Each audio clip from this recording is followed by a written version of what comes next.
Une ville maudite, mise en garde par le prophète sallallahu alayhi wa sallam, et oubliée du monde. As-tu déjà entendu parler de cette cité que le prophète sallallahu alayhi wa sallam a expressément désignée comme maudite? Une ville dont le sol porte une malédiction ancienne, enfouie dans les entrailles d'Arabie. Prépare-toi, car cette histoire, bien réelle, risque de te glacer le sang. Cette ville se trouve au cœur d'Al-Oula, en Arabie Saoudite. Ce que je vais te révéler à son sujet te fera frissonner, surtout à mesure que l'on s'approchera de la fin. Car nous vivons, sans aucun doute, une époque étrange, remplie de signes.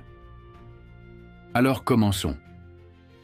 Il existe sur cette terre des endroits si redoutables que même le temps semble les éviter. Des vallées où le vent retient son souffle, et au nord-ouest de la péninsule arabique, dans les profondeurs silencieuses du désert rouge, se trouve l'un de ces lieux. Une cité pétrifiée dans le silence, Al-Oula. C'est un cri oublié, figé dans la pierre. Mais ce silence en dit long, car c'est dans cette ville même, au cœur d'Al-Oula, que se situe la région que le prophète sallallahu alayhi wa sallam a désignée comme maudite. Aujourd'hui encore, cette zone se trouve à environ 300 km au nord de Médine et à 670 km seulement de la Kaaba. Avec une superficie dépassant les 22 500 km², ce territoire est comme un cimetière muet, dissimulé parmi les roches et les dunes, où se superposent les traces glorieuses du passé et la colère d'Allah subhanahu wa ta'ala.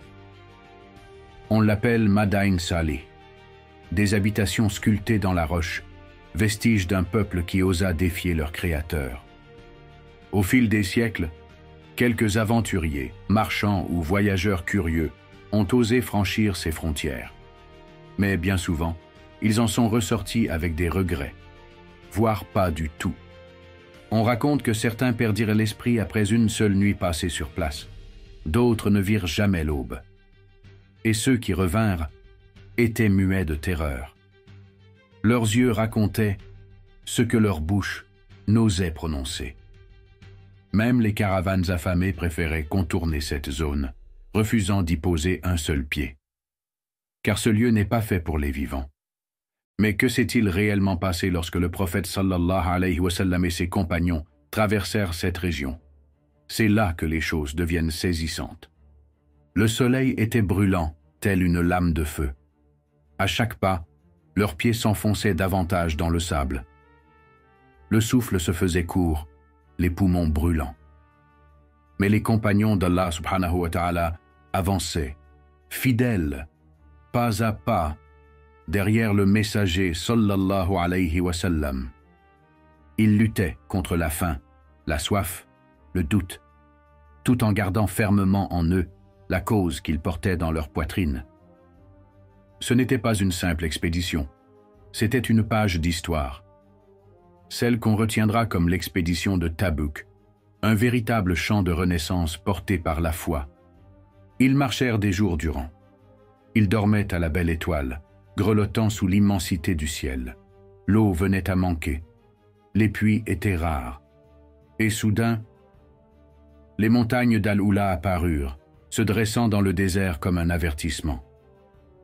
Le prophète sallallahu alayhi wa sallam, à la tête de ses compagnons, pénétra lentement dans cette vallée figée.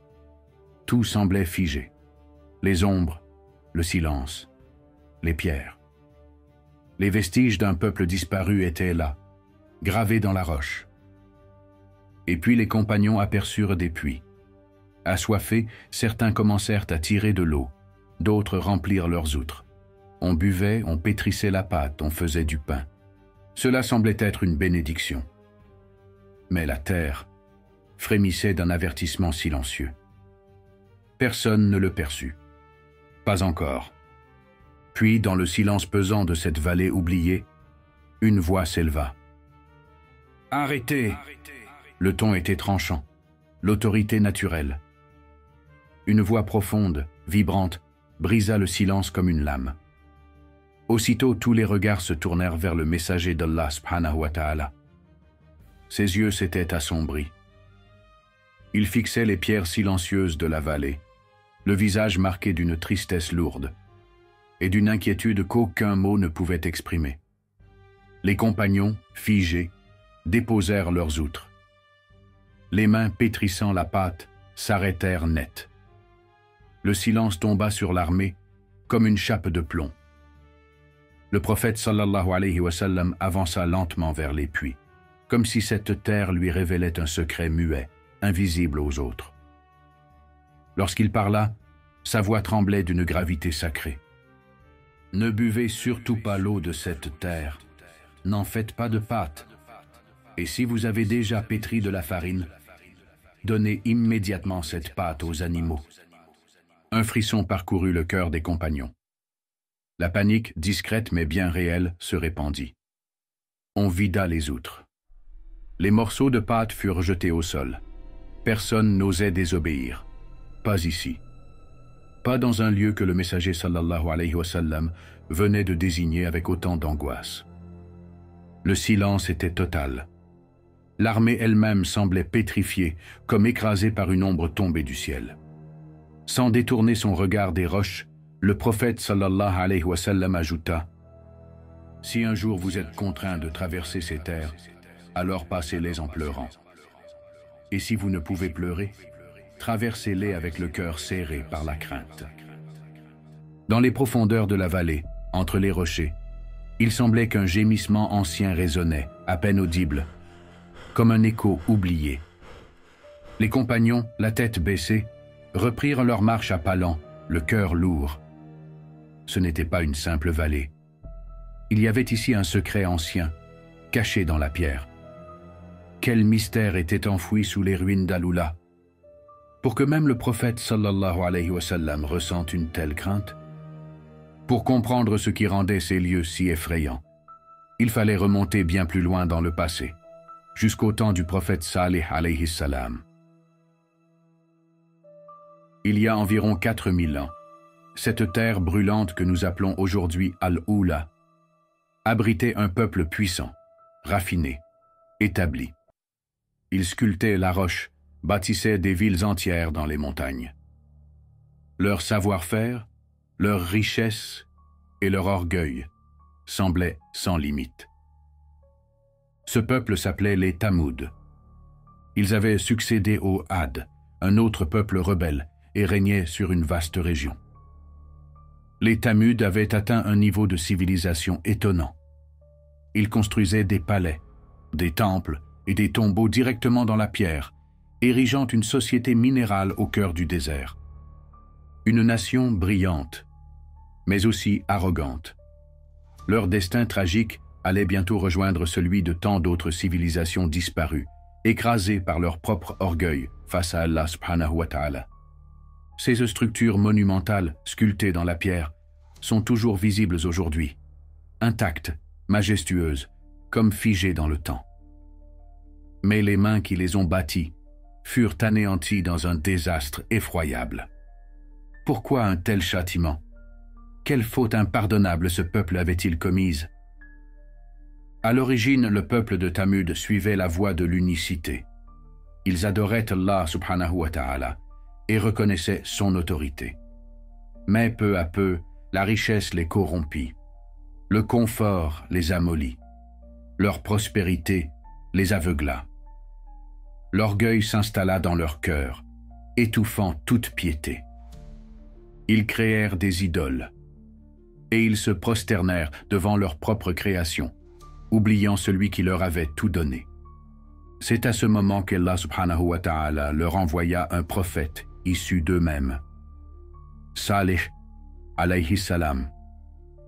Il leur rappela la voie droite, leur ordonna de revenir à l'adoration exclusive d'Allah subhanahu wa ta'ala et les mit en garde contre leur égarement. Mais la plupart se moquèrent de lui. Dans leur orgueil, ils posèrent une condition ridicule. Ils dirent en ricanant « Si tu es vraiment un prophète, alors fais sortir de cette roche une chamelle, pleine, prête à mettre bas, une chamelle de 10 mois. Si tu réussis, alors peut-être nous croirons. » Salih alayhi salam invoqua alors son Seigneur. Et Allah subhanahu wa ta'ala répondit à son appel. La roche se fendit sous les yeux ébahis du peuple, et de son cœur minéral sortit une énorme chamelle, d'un blanc éclatant, le regard vif et perçant. Une créature venue du miracle. Le peuple fut stupéfait. Il venait d'être témoin d'un signe divin, irréfutable. Une partie du peuple crut, mais la majorité resta obstinée. Ils voyaient, mais refusaient encore de se soumettre. Car cette chamelle n'était pas un animal ordinaire. Elle avait été envoyée par Allah subhanahu wa ta'ala. Elle incarnait un ultime avertissement. Par ordre divin, une règle fut établie. La chamelle boirait seule au puits un jour sur deux, et le peuple utiliserait l'eau le jour suivant. Au début, les Tamuds acceptèrent. Mais très vite, l'agacement monta. Leurs cœurs endurcis ne supportaient pas qu'un animal, même miraculeux, prenne leur eau. Pourquoi devrions-nous partager notre source avec une bête? Notre eau, à nous tous, serait pour elle seule? L'indignation devint colère, et la colère devint trahison. 9 hommes complotèrent dans l'ombre. Ils se réunirent à la tombée de la nuit. Et lorsque le silence tomba sur la vallée, ils s'approchèrent furtivement. Puis ils frappèrent. Et ils massacrèrent sauvagement la chamelle d'Allah subhanahu wa ta'ala. Lorsqu'il apprit la nouvelle, Salih alayhi salam resta silencieux, profondément silencieux. Un silence lourd, pesant, glaçant. Car il savait que ce crime n'allait pas rester impuni. Salih alayhi salam se tourna vers son peuple et leur déclara avec gravité: Il vous reste 3 jours. Le premier jour, vos visages pâliront. Le deuxième, ils rougiront. Le troisième, ils noirciront. Et au 4e jour, le châtiment d'Allah subhanahu wa ta'ala s'abattra sur vous.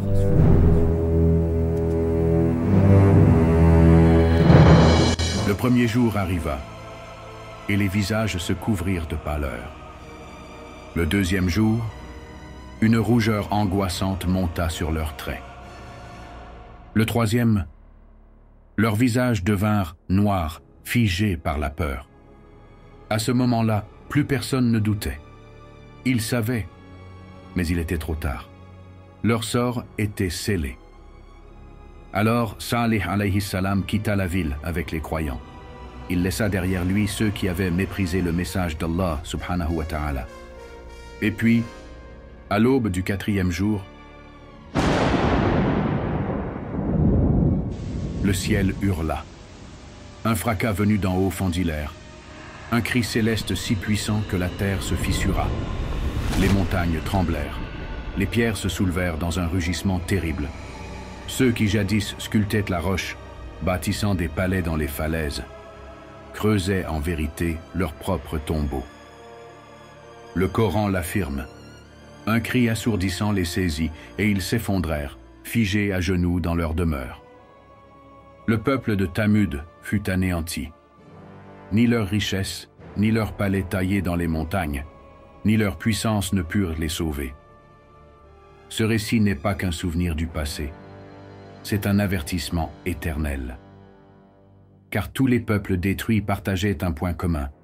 Ils avaient oublié celui qui donne les bienfaits, et ils avaient méprisé ces avertissements. Mais cette mise en garde ne concernait-elle que les Tamouds? Accroche-toi, car ce que tu vas entendre maintenant est bouleversant.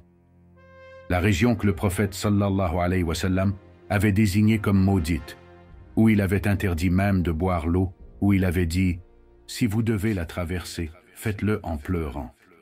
Cette même terre. Aujourd'hui, elle est devenue le cœur du divertissement en Arabie saoudite. Des tentes de festivals sont dressées sur les ruines du peuple détruit. Des DJ mondialement connus font trembler le sol au rythme des basses. Des jeunes dansent, crient, rient. Là où le châtiment d'Allah subhanahu wa ta'ala s'est abattu. Tout cela s'inscrit dans le cadre du projet Vision 2030, à travers lequel les autorités saoudiennes transforment Al-Oula en un haut lieu du tourisme et du divertissement mondial. Mais pourquoi avoir choisi précisément cette région? N'était-ce pas là un avertissement sacré? Chaque jour, de nouveaux hôtels de luxe, des salles de spectacle et des centres d'activité surgissent sur ce sol chargé d'histoires divines. Des festivals de musique électronique, des jeux de lumière, des animations modernes inondent les vallées silencieuses d'Al-Oula. Et il semble qu'il ne reste plus personne pour s'interroger. Comment avons-nous pu devenir aussi insouciants? Les mises en garde du prophète sallallahu alayhi wa sallam sont ignorées. Ce qui fut un message sacré, aujourd'hui est réduit à un décor touristique. Comme si les signes d'Allah subhanahu wa ta'ala n'étaient que mythes anciens, alors qu'en réalité, la sunna d'Allah subhanahu wa ta'ala ne change jamais. Ce qui se joue sur ces terres n'est pas un simple événement festif. C'est une amnésie spirituelle, un refus de se souvenir, un effacement délibéré du sacré. Et pour finir cette histoire, imagine une simple scène. 2 blocs de pierre, dressés dans la vallée d'Al-Oula, silencieux, immobiles, témoins muets de tout ce qui se passe. Ils observent, dans le silence, ce que l'humanité préfère oublier. Le prophète sallallahu alayhi wa sallam a dit « Al-sababu kal-fa'il » celui qui est la cause d'un bien est comme celui qui l'accomplit. En t'abonnant à cette chaîne et en partageant ces vidéos, tu deviens la cause d'un rappel, d'une guidance. Et chaque personne touchée t'ajoute une récompense, sans rien diminuer des leurs. Abonne-toi, partage, et sois une lumière pour d'autres, Inch'Allah.